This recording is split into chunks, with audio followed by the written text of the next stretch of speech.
မင်္ဂလာပေါင်းနဲ့ပြည့်စုံကြပါစေမြန်မာကေဇက်သတင်းဌာနကကျွန်တော်နိုင်ဆိုအောင်ပါမိုင်းလာဒေတာမှာရေအားလျှက်စစ်နဲ့နေအောင်ကြီးစွမ်းအင်သုံးလျှက်စစ်တပ်အားထုတ်လုပ်ရေးလုပ်ငန်းတွေအကောင့်ထဲပေါ်ဆောင်ရွက်နိုင်မဲ့ကိစ္စရက်တွေကိုသမ္မတကြီးနဲ့ NDAA ဥက္ကဋ္ဌတို့ဆွေးနွေးတဲ့သတင်းဖြစ်ပါတယ်သမ္မတကြီးဦးမင်းအောင်လှိုင်ထံအမျိုးသားဒီမိုကရက်တစ်မဟာမိတ်အဖွဲ့ NDAA ဥက္ကဋ္ဌဦးထိန်လင်းဦးဆောင်တဲ့ကိုယ်စားလှယ်အဖွဲ့ကဩဂုတ်လ17ရက်နေ့မွန်းလယ်ပိုင်းအချိန်မှာနေပြည်တော်ရှိနိုင်ငံတော်သမ္မတရုံးတော်ဧခမ်းမဆောင်မှာလာရောက်ဂါရဝပြုတွေ့ဆုံခဲ့ကြပါတယ်။တွေ့ဆုံစဉ်မှာ NDAA ဥက္ကဋ္ဌဦးထိန်လင်းကဦးမင်းအောင်လှိုင်နိုင်ငံတော်သမ္မတအဖြစ်ရွေးကောက်တင်မြှောက်ခံရမှုအပေါ်အထူးဒေသလေးငြိမ်းချမ်းရေးနဲ့စီးလုံးရေးကော်မတီဒေသခံတိုင်းရင်းသားပြည်သူတွေနဲ့ NDAA အဖွဲ့ကိုစားဂုဏ်ယူဝမ်းမြောက်ကြောင်းပြောကြားခဲ့ပါတယ်။ NDAA မိုင်းလာအဖွဲ့အနေနဲ့နှစ်ပေါင်း30ကျော်ကြာငြိမ်းချမ်းစီးလုံးဖွံ့ဖြိုးဟူတဲ့လမ်းစဉ်အတိုင်းရှောက်လန်းခဲ့ပြီးနိုင်ငံတော်အစိုးရအဆက်ဆက်နဲ့ကောင်းမွန်တဲ့ဆက်ဆံရေးကိုထိန်းသိမ်းနိုင်ခဲ့ပြီးနိုင်ငံတော်အစိုးရနဲ့ထိတွေ့ဆက်ဆံမှုအပြန်အလှန်ယုံကြည်မှုနဲ့ပူးပေါင်းဆောင်ရွက်မှုတွေကိုပုံမအားကောင်းလာစေရန်ဆက်လက်ကြိုးပမ်းဆောင်ရွက်သွားမှာဖြစ်ကြောင်းရှင်းလင်းတင်ပြခဲ့ပါတယ်။ဒါအပြင်နိုင်ငံတော်တည်ငြိမ်အေးချမ်းရေးနယ်စပ်ဒေသဖွံ့ဖြိုးတိုးတက်ရေးနဲ့မိုင်းလာဒေသရှိတိုင်းသားပြည်သူတွေရဲ့လူမှုဘဝမြင့်မားလာစေရေးတို့အတွက်ဆက်လက်ပူးပေါင်းဆောင်ရွက်သွားမှာဖြစ်တယ်လို့လည်းထည့်သွင်းပြောကြားခဲ့ပါတယ်။အဲ့ဒီနောက်သမ္မတကြီးကထာဝရငြိမ်းချမ်းရေးရရှိရေးကိုဖွဲ့စည်းပုံအခြေခံဥပဒေ2008နဲ့အညီ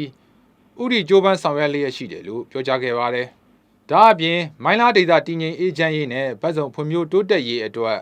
လမ်းမဆက်သွယ်မှုပုံမကောင်းမွန်လာစေရန်နိုင်ငံတော်အစိုးရကလိုအပ်တာတွေကိုဖြည့်ဆည်းဆောင်ရွက်ပေးသွားမှာဖြစ်တယ်လို့လည်းနိုင်ငံတော်သမ္မတကထပ်လောင်းပြောကြားခဲ့ပါတယ်။ပညာရေးကဏ္ဍဖွံ့ဖြိုးတိုးတက်ရေးအတွက်လိုအပ်တဲ့ဆရာမတွေနဲ့ပညာရေးဆိုင်ရာအခြေခံအဆောက်အအုံတွေဖြည့်ဆည်းပေးသွားမှာဖြစ်တယ်လို့ကျန်းမာရေးကဏ္ဍတိုးတက်ရေးအတွက်လည်းဆေးရုံတွေအဆင့်မြင့်တင်ခြင်းကျန်းမာရေးဝန်ထမ်းတွေနဲ့ဆေးပစ္စည်းတွေဖြည့်ဆည်းပေးတာတွေကိုလည်းဆောင်ရွက်ပေးသွားမှာဖြစ်တယ်လို့သမ္မတကြီးကပြောကြားခဲ့ပါတယ်။မိုင်းလာဒေသမှာလက်တော်လိုအပ်နေတဲ့ကျန်းမာရေးစောင့်ရှောက်မှုလုပ်ငန်းတွေဆောင်ရွက်နိုင်ရန်နိုင်ငံတော်အစိုးရနဲ့တပ်မတော်ကကျန်းမာရေးဝန်ထမ်းတွေဆေလွတ်ပေးသွားမှာဖြစ်တယ်လို့လည်းသမ္မတကြီးကထည့်သွင်းပြောကြားခဲ့ပါတယ်။ရှမ်းပြည်နယ်အရှေ့ပိုင်းဒေသအတွင်းလျှက်စစ်တပ်အားလုံလောက်စွာရရှိစေရေးအတွက်မိုင်းလာဒေသမှာရေအားလျှက်စစ်နဲ့နေအောင်ကြီးစွမ်းအင်သုံးလျှက်စစ်တပ်အားထုတ်လုပ်ရေးလုပ်ငန်းတွေအကောင့်ထဲပေါ်ဆောင်ရွက်နိုင်မဲ့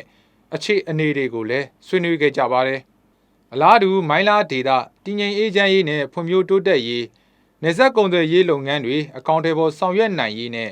နိုင်ငံတော်ဖွံ့ဖြိုးတိုးတက်ရေးအတွက်ပူးပေါင်းဆောင်ရွက်သွားမဲ့အခြေအနေတွေကိုအမြင့်ချင်းဖလှယ်ဆွေးနွေးခဲ့ကြပါတယ်။ NDAA အနေနဲ့နိုင်ငံတော်အကြီးအကဲရဲ့ငြိမ်းချမ်းရေးလုပ်ငန်းစဉ်နဲ့ဒေသဖွံ့ဖြိုးရေးဆိုင်ရာလမ်းညွှန်ချက်တွေကိုမိုင်းလာဒေသခံပြည်သူတွေထံချပြဆောင်ရွက်မှာဖြစ်ပြီးနိုင်ငံတော်ဖွံ့ဖြိုးတိုးတက်ရေးနဲ့နယ်စပ်ဒေသတည်ငြိမ်အေးချမ်းရေးတို့အတွက်